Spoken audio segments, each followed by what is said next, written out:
자, 안보위기, 경제위기인데요. 지금 과거사를 놓고 전쟁만 하고 있습니다. 정치판이요. 결국 이런 정치판의 기본적인 부분은 이 국정 키워드를 이제 민생은 포기하고 적폐청산으로 옮겨가지고 과거를 이렇게 정리한다라는 미명하에 야권들을 다 목을 베고 더 나아가서 과거의 보수 정권은 이렇게 부패한 정권이다라고 해서 국민들에게 까발려서 보수 정권의 지지를 무너뜨리려고 하는 의도라고 저는 보고 있습니다. 보수청에 대한 지지를요. 그래서 청와대가 최근에 회의에서 53회 발언을 했는데 적폐청산이 19, 북핵이 11, 경제가 9%로 점점 갈수록 이런 어떤 부분들이 더 많아지고 있다는 겁니다. 그래서 법무부와 검찰개혁위가 오늘 검찰 과거사 진상조사위원회까지도 만든다고 하는데요. 이 와중에 지금 미국의 법인세가 35에서 20%로 인하되어서 한국보다도 법인세가 더 낮아졌습니다. 이렇게 될 경우에 급속한 자본의 유출이 이렇게 우려된다는 겁니다. 자, 이 속에서요, 문 정권은 이제 박근혜 전 대통령을 구속시키고 이명박 전 대통령을 향해서 칼날을 겨루고 있습니다. 그래서 이 이명박 정권 당시 국정원을 중심으로 정치인, 연예인 등에 대해서 사정을 하고 공작을 하고 한 부분에 대해서 배후에 이명박 전 대통령이 있다라는 이야기겠죠. 여기에 MB가 태형적 시도이자 이것은 국익을 해치는 거다. 그냥 잊지 않겠다라고 이야기를 하면서 적당한 시기에 국민에게 말을 하겠다라는 것은 내가 아는 것을 나도 공개해서 네가 나를 죽이겠다면 나도 한번 붙어보겠다라는 이야기인 겁니다. 자, 그러면 이명박 정권과 이 문재인 정권 간에 전면전으로 번질 수 있는 가능성이 지금 상당히 농후하다는 거죠. 저는 현존 정치인 중에서 저는 별로 좋아하지는 않습니다. 왜? 저도 이명박 정부 때 여러 가지로 좀 시달렸어요. 이분 참 대단히 꼼꼼하고 세밀한 분이다라고 생각했습니다. 아주 디테일하게 저를 좀 털더만요. 그런데 이명박 전 대통령을 저는 좋아하지는 않지만 이 사람이 가진 정치적 기술 하나만큼은 최고의 테크니션이라고 평가를 하는데요. 아마 퇴임 때 아주 알뜰하게 자기가 가지고 있는 모든 이 정치적 자료와 정보들을 가지고 나와서 이제 한번 붙어보겠다 하는 것 같습니다. 과거에 오래된 부분이라서 그것이 뭐 2007년까지일 건데 영향력이 있겠나 하겠지만은 당시에 털다가 이 노무현 전 대통령의 자살과 이런 걸로 덮어버렸던 내용들일 거라고 저는 생각을 하고 있습니다. 보통 정치판에서는 이렇게 자료가 있다 없다 싸움을 하면요, 현직이 전직을 다 이기고 큰 소리 치면서 폭로할 것 같은 전직들은 대부분 나중에는 수그리고 들어갑니다. 빵으로요. 근데 이명박 전 대통령 같은 경우에는 한번 이런 일들에서 자신이 당하게 되면 이제 4대강부터 무슨 자원외교, 방산비리까지 걷잡을 수 없이 지금은 이 부패가 아닌 정치 공작에 대한 부분으로 이렇게 지목당하고 있지만은 궁극적으로는 그까지 이렇게 비화가 될 거고, 그래서 노무현 대통령의 자살에 대한 자기의 책임을 물으려고 한다라고 생각을 하고 이후에 추가될 내용을 생각하면 박근혜 전 대통령보다도 훨씬 심각한 상황이 벌어질 수 있다는 것을 본인이 잘 알 겁니다. 그럼 문재인 정권은 왜 위험을 감수하고 이런 일을 하느냐? 제가 볼 때 문재인 정권에서는 어쨌든 이명박 전 대통령에 대한 노 대통령의 자살에 대한 복수를 해야 되겠다라는 입장도 있을 거고, 박근혜 정권은 어설퍼가지고 솔직히 말하면 조직적이고 이 아주 계획적으로 뭔가 제대로 한 게 없습니다. 어설퍼서 그래요. 정치 공작이나 사찰도 제대로 못했고 국정원 동원해서 뭐 손발이 제대로 움직이지를 않았어요. 부리는 사람이 알아야 부려먹지. 그 다음에 무슨 부패와 관련되는 부분에서도 지금 찌질한 부분들이지 제대로 크게 하지도 못하고 저 모양이 되어버렸습니다. 그건 전적으로 제 자신의 무능이죠. 근데 이명박 전 대통령은 스케일이나 차원이 박근혜 정권과는 다르다는 겁니다. 저는 이명박 전 대통령은 좋은 의미에서나 나쁜 의미에서 봤을 때 이런 부분에 관한 능력은 매우 탁월한 사람이라고 보고 있습니다. 옛날에 현대 정주영 회장이 감당이 좀 불가했던 사람 아닙니까? 그렇기 때문에 순순히 문 정권도 이런 부분을 사정을 하고 하는 부분에서 우리가 과거 정권에서 이런 걸 제대로 못해서 정권이 무너지고 검찰하고 등을 져서 우리가 나중에 검찰한테 당했다라고 주장을 하지만은 그래서 이번에 갈고 닦은 능력이 검찰이나 사정기관, 법원 등을 움직여서 이걸 가지고 국가를 다스리는 중추로 삼고 그러면서 결국은 정적들을 제거하고 그들의 이 죄상을 까발려서 부패 집단화하겠다는 게 목표 아니겠습니까? 그런데 이런 부분에 대해서 우리는 엄청 실력을 그동안 길렀다. 그래서 아주 체계적으로 하고 있다고 생각을 할 겁니다. 지금 야당이 다 쩔쩔매고 꼼짝 못 하잖아요. 그런데 세상에는 전부 임자가 있습니다. 문정권의 임자는 저는 이명박 전 대통령이라 보고요. 두 사람이 아마 붙으면 싸움이 좀 볼만할 거다라고 보고 있습니다. 왜? 이분은 기업을 하면서 이런 일들을 숱하게 겪으면서 트레이닝이 돼 있는 사람입니다. 자, 보십시오. 황제 테니스 가지고 3번을 갖다가 시끄러웠는데도 계속 기무사에서 했다지 않습니까? 자기의 생각을 바꾸는 사람이 아니에요. 그래서 옛날에 전두환 대통령이 골목길 성명을 내고 이러다가도 맥없이 잡혀가서 백담사 가고 깜빵에 가고 했지만은 이명박 전 대통령은 좀 차원이 다르지 않겠냐. 그럼 문정권은 정말 복수만을 가지고 이러는 거냐? 아닙니다. 제가 볼 때 적폐청산 카드를 가지고 이걸로서 하나씩 까발리면 적어도 앞으로 한 1년, 내년에 지자체 선거까지는 판을 벌려갈 수 있고 한두 달마다 큰 거 한 건씩 터뜨리면 말입니다. 그러면서 밑에서 또 작은 거 터뜨리고 그리고 무슨 심지어 지방 토호들까지 터뜨리고 이렇게 가면 적폐청산 사정만으로도 야당 의원들 숱하게 그 다음에 뭐 전 정권 다 당하게 돼 있는 거죠. 그래서 이렇게 벌려가면서 한편으로는 이 국면에서 싸우는 국면이 되면 중간이 없어집니다. 즉 현 여소야대 구도를 여대 야소로 재편하겠다는 의지가 확고하죠. 국민의당의 호남 의원들한테 이 싸움에서 이쪽으로 붙을래 판단해라고 해서 정계 개편을 해버리겠다는 의도를 확실히 가지고 있다고 봅니다. 제가 볼 때 지금 바른정당도 보면 지금 한 6, 7명이 통합하러 지금 가겠다고 하지 않습니까? 다시 자유한국당으로요. 그러면 결국 한 10명 정도 남을 거고 지금 바른정당에는 이들 중에 또 일부는 지금 여권으로 갈 가능성이 매우 높다고 보고 있습니다. 그리고 이 국민의당은 안철수 의원과 비례대표 정도를 빼고는 나머지가 다 가버릴 수가 있지요. 그래서 여대 야소를 만들어 가지고 국회를 안정적으로 만드는데 정치적 사정 국면을 활용하겠다라는 의지가 확고하게 있다고 보고 있습니다. 오늘 아침에 유인태, 유원종 같은 역대 정무수석을 했던 원로들이 적폐청산은 필요하지만 분열은 안 된다. 청산은 좋지만은 다 죽을 수는 없다. 소모적 논쟁이나 청산 등을 중단해야 된다. 이런 말도 하고 있지만은 근본적으로 이 정권이 이런 말을 들을 가능성도 없고 존중하지도 않을 겁니다. 결국은요, 하고 싶은 대로 다 하다가 끝을 보게 될 거라고 보고 있습니다. 그러면 이 정권이 승리할 것이냐? 아니, 이 정권도 역시 적폐청산을 하면서 휘두른 칼에 자기들의 발등을 찍고 왼팔을 자르게 되는 일이 발생하면서 같이 망해갈 거라고 저는 보고 있습니다. 자, 오늘 아침에 참 추석 앞두고 암울한 기사들이 많이 나와서 한번 훑어보겠습니다.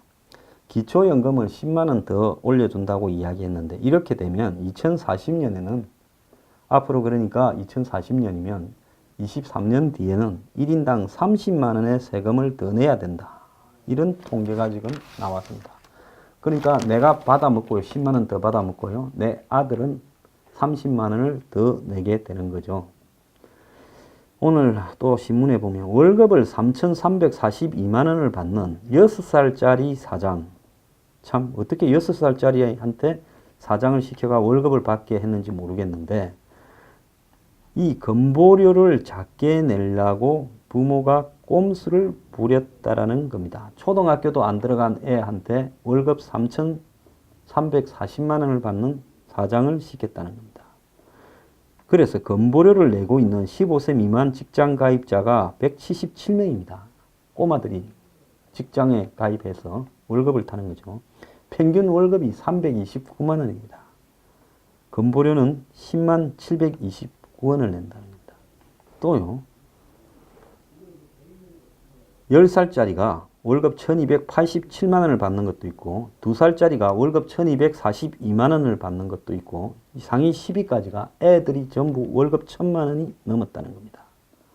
즉 부모가 이 건보료를 안 내려고 자녀 명의로 회사를 세운 뒤에 그곳에 취업한 것처럼 꾸미면 직장 가입자로 분류되어서 건보료를 작게 낼 수 있기 때문에 그래 됩니다. 엊그제 철원에서 일병이 이 부대를 밖에 나가서 진지 구축 공사를 하다가 부대를 복귀하다가 도비탄이라고 사격장에서 날라온 총을 맞고 쓰러졌는데 근데 의무 헬기가 부족해서 응급수술이 불가능한 일반 헬기로 수송을 하다가 심폐소생술만 하다가 결국 사망했다고 합니다. 자, 이 의무 헬기를 도입하는 예산을 책정 못해서 이런 일이 벌어졌다고 지금 하고 있습니다. 아까 제가 앞에 인천공항에 정규직화 하겠다라고 이야기를 했는데 이 인천공항에 지금 계약을 맺고 있는 인력 업체들이 계약을 중도 해지할 때는 소송을 내겠다고 해서 총 53개의 인력 업체들 중에서 13곳만 협상이 됐고 나머지 40곳은 협상이 안 돼서 전체 10,000명 중에서 8,000명이 지금 해결이 안 되고 있다는 겁니다.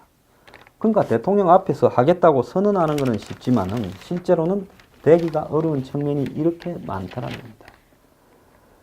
자, 일부 탈북자 단체들이 정부 외면에 탈북을 했던 국군 포로들이 중국에서 떠돌다가 강제 북송당했다는 겁니다.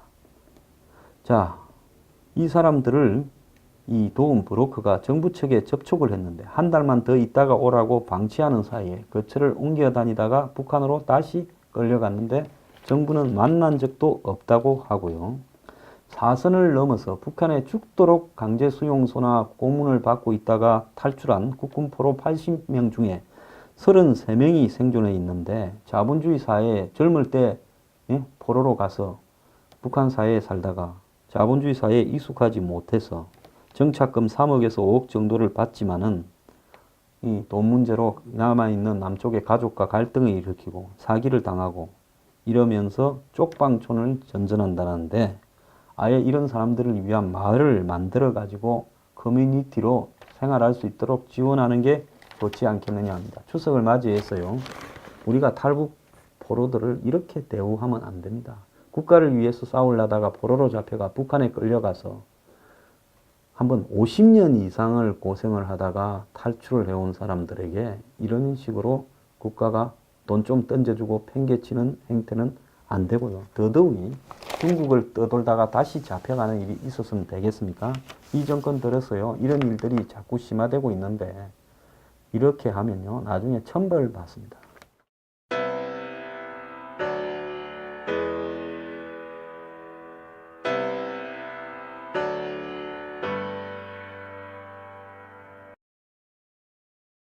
않겠냐. 그럼 문정권은 정말 복수만을 가지고 이러는 거냐? 아닙니다. 제가 볼 때 적폐청산 카드를 가지고 이걸로서 하나씩 까발리면 적어도 앞으로 한 1년, 내년에 지자체 선거까지는 판을 벌려갈 수 있고 한두 달마다 큰 거 한 건씩 터뜨리면 말입니다. 그러면서 밑에서 또 작은 거 터뜨리고 그리고 무슨 심지어 지방 토호들까지 터뜨리고 이렇게 가면 적폐청산 사정만으로도 야당 의원들 숱하게 그 다음에 뭐 전 정권 다 당하게 돼 있는 거죠. 그래서 이렇게 벌려가면서 한편으로는 이 국면에서 싸우는 국면이 되면 중간이 없어집니다. 즉 현 여소야대 구도를 여대 야소로 재편하겠다는 의지가 확고하죠. 국민의당의 호남 의원들한테 이 싸움에서 이쪽으로 붙을래 판단해라고 해서 정계 개편을 해버리겠다라는 의도를 확실히 가지고 있다고 봅니다. 제가 볼 때 지금 바른정당도 보면 지금 한 6, 7명이 통합하러 지금 가겠다고 하지 않습니까? 다시 자유한국당으로요.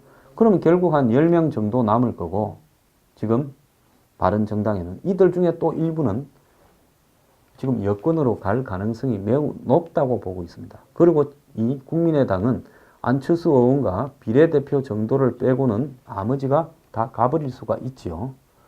그래서 여대 야소를 만들어 가지고 국회를 안정적으로 만드는데 정치적 사정 국면을 활용하겠다라는 의지가 확고하게 있다고 보고 있습니다. 오늘 아침에 유인태, 유원종 같은 역대 정무수석을 했던 원로들이 적폐청산은 필요하지만 분열은 안 된다. 청산은 좋지만은 다 죽을 수는 없다. 소모적 논쟁이나 청산 등을 중단해야 된다. 이런 말도 하고 있지만은 근본적으로 이 정권이 이런 말을 들을 가능성도 없고 존중하지도 않을 겁니다. 결국은요, 하고 싶은 대로 다 하다가 끝을 보게 될 거라고 보고 있습니다. 그러면 이 정권이 승리할 것이냐? 아니, 이 정권도 역시 적폐청산을 하면서 휘두른 칼에 자기들의 발등을 찍고 왼팔을 자르게 되는 일이 발생하면서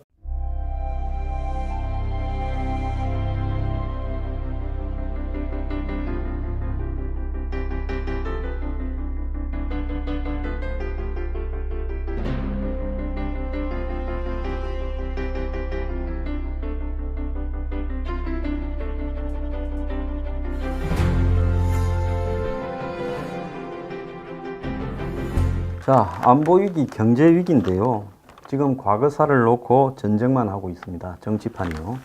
결국 이런 정치판의 기본적인 부분은 이 국정 키워드를 이제 민생은 포기하고 적폐청산으로 옮겨가지고 과거를 이렇게 정리한다는 미명하에 야권들을 다 목을 베고 더 나아가서 과거의 보수 정권은 이렇게 부패한 정권이다라고 해서 국민들에게 까발려서 보수 정권의 지지를 무너뜨리려고 하는 의도라고 저는 보고 있습니다. 보수청에 대한 지지를요.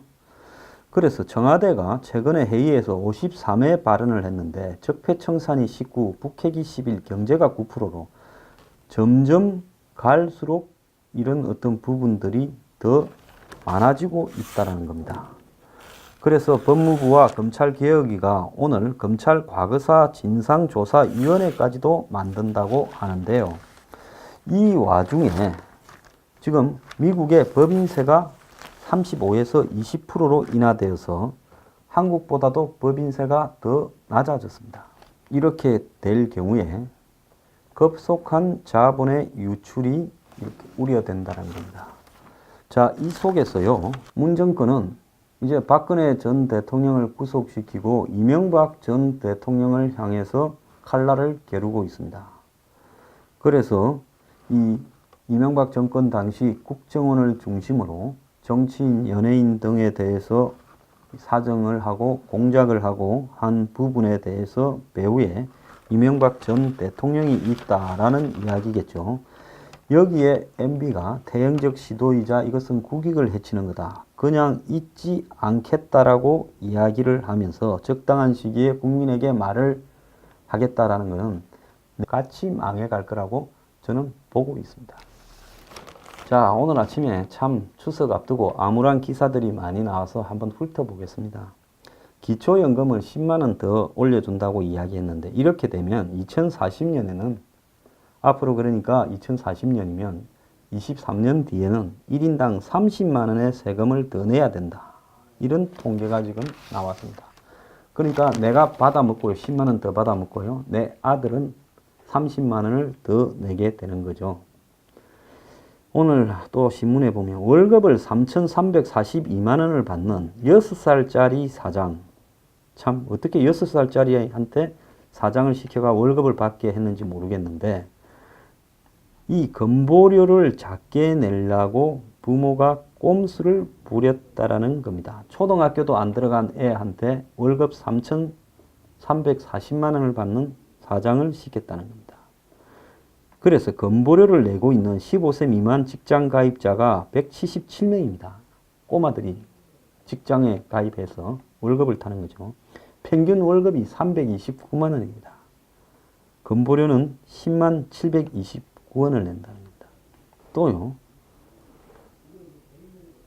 10살짜리가 월급 1287만 원을 받는 것도 있고 2살짜리가 월급 1242만 원을 받는 것도 있고 상위 10위까지가 애들이 전부 월급 1000만 원이 넘었다는 겁니다. 즉 부모가 이 건보료를 안 내려고 자녀 명의로 회사를 세운 뒤에 그곳에 취업한 것처럼 꾸미면 직장 가입자로 분류되어서 건보료를 작게 낼 수 있기 때문에 그래 됩니다.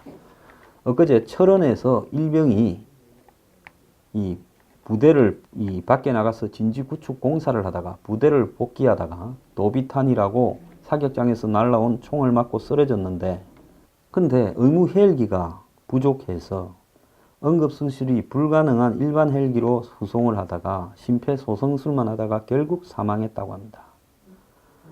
자, 이 의무 헬기를 도입하는 예산을 책정 못해서 이런 일이 벌어졌다고 지금 하고 있습니다. 아까 제가 앞에 인천공항에 정규직화하겠다라고 이야기를 했는데 대한 노 대통령의 자살에 대한 복수를 해야 되겠다라는 입장도 있을 거고 박근혜 정권은 어설퍼가지고 솔직히 말하면 조직적이고 아주 계획적으로 뭔가 제대로 한 게 없습니다. 어설퍼서 그래요. 정치 공작이나 사찰도 제대로 못했고 국정원 동원해서 뭐 손발이 제대로 움직이지를 않았어요. 부리는 사람이 알아야 부려먹지. 그 다음에 무슨 부패와 관련되는 부분에서도 지금 찌질한 부분들이지 제대로 크게 하지도 못하고 저 모양이 되어버렸습니다. 그건 전적으로 제 자신의 무능이죠. 근데 이명박 전 대통령은 스케일이나 차원이 박근혜 정권과는 다르다는 겁니다. 저는 이명박 전 대통령은 좋은 의미에서나 나쁜 의미에서 봤을 때 이런 부분에 관한 능력은 매우 탁월한 사람이라고 보고 있습니다. 옛날에 현대 정주영 회장이 감당이 좀 불가했던 사람 아닙니까? 그렇기 때문에 순순히 문 정권도 이런 부분을 사정을 하고 하는 부분에서 우리가 과거 정권에서 이런 걸 제대로 못해서 정권이 무너지고 검찰하고 등을 져서 우리가 나중에 검찰한테 당했다라고 주장을 하지만은 그래서 이번에 갈고 닦은 능력이 검찰이나 사정기관, 법원 등을 움직여서 이걸 가지고 국가를 다스리는 중추로 삼고 그러면서 결국은 정적들을 제거하고 그들의 이 죄상을 까발려서 부패 집단화하겠다는 게 목표 아니겠습니까? 그런데 이런 부분에 대해서 우리는 엄청 실력을 그동안 길렀다. 그래서 아주 체계적으로 하고 있다고 생각을 할 겁니다. 지금 야당이 다 쩔쩔매고 꼼짝 못 하잖아요. 그런데 세상에는 전부 임자가 있습니다. 문정권의 임자는 저는 이명박 전 대통령이라 보고요. 두 사람이 아마 붙으면 싸움이 좀 볼만할 거다라고 보고 있습니다. 왜? 이분은 기업을 하면서 이런 일들을 숱하게 겪으면서 트레이닝이 돼 있는 사람입니다. 자, 보십시오. 황제 테니스 가지고 3번을 갖다가 시끄러웠는데도 계속 기무사에서 했다지 않습니까? 자기의 생각을 바꾸는 사람이 아니에요. 그래서 옛날에 전두환 대통령이 골목길 성명을 내고 이러다가도 맥없이 잡혀가서 백담사 가고 감방에 가고 했지만은 이명박 전 대통령은 좀 차원이 다르죠. 내가 아는 것을 나도 공개해서 네가 나를 죽이겠다면 나도 한번 붙어보겠다라는 이야기인 겁니다. 자, 그러면 이명박 정권과 이 문재인 정권 간에 전면전으로 번질 수 있는 가능성이 지금 상당히 농후하다는 거죠. 저는 현존 정치인 중에서 저는 별로 좋아하지는 않습니다. 왜? 저도 이명박 정부 때 여러 가지로 좀 시달렸어요. 이분 참 대단히 꼼꼼하고 세밀한 분이다라고 생각했습니다. 아주 디테일하게 저를 좀 털더만요. 그런데 이명박 전 대통령을 저는 좋아하지는 않지만은 이 사람이 가진 정치적 기술 하나만큼은 최고의 테크니션이라고 평가를 하는데요. 아마 퇴임 때 아주 알뜰하게 자기가 가지고 있는 모든 이 정치적 자료와 정보들을 가지고 나와서 이제 한번 붙어보겠다 하는 것 같습니다. 과거에 오래된 부분이라서 그것이 2007년까지일 건데 영향력이 있겠나 하겠지만은 당시에 털다가 이 노무현 전 대통령의 자살과 이런 걸로 덮어버렸던 내용들일 거라고 저는 생각을 하고 있습니다. 보통 정치판에서는 이렇게 자료가 있다 없다 싸움을 하면요, 현직이 전직을 다 이기고 큰 소리 치면서 폭로할 것 같은 전직들은 대부분 나중에는 수그리고 들어갑니다. 빵으로요. 근데 이명박 전 대통령 같은 경우에는 한번 이런 일들에서 자신이 당하게 되면 이제 4대강부터 무슨 자원외교, 방산비리까지 걷잡을 수 없이 지금은 이 부패가 아닌 정치 공작에 대한 부분으로 이렇게 지목당하고 있지만은 궁극적으로는 그까지 이렇게 비화가 될 거고, 그래서 노무현 대통령의 자살에 대한 자기의 책임을 물으려고 한다라고 생각을 하고, 이후에 추가될 내용을 생각하면 박근혜 전 대통령보다도 훨씬 심각한 상황이 벌어질 수 있다는 것을 본인이 잘 알 겁니다.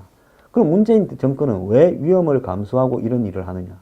제가 볼 때 문재인 정권에서는 어쨌든 이명박 전 대통령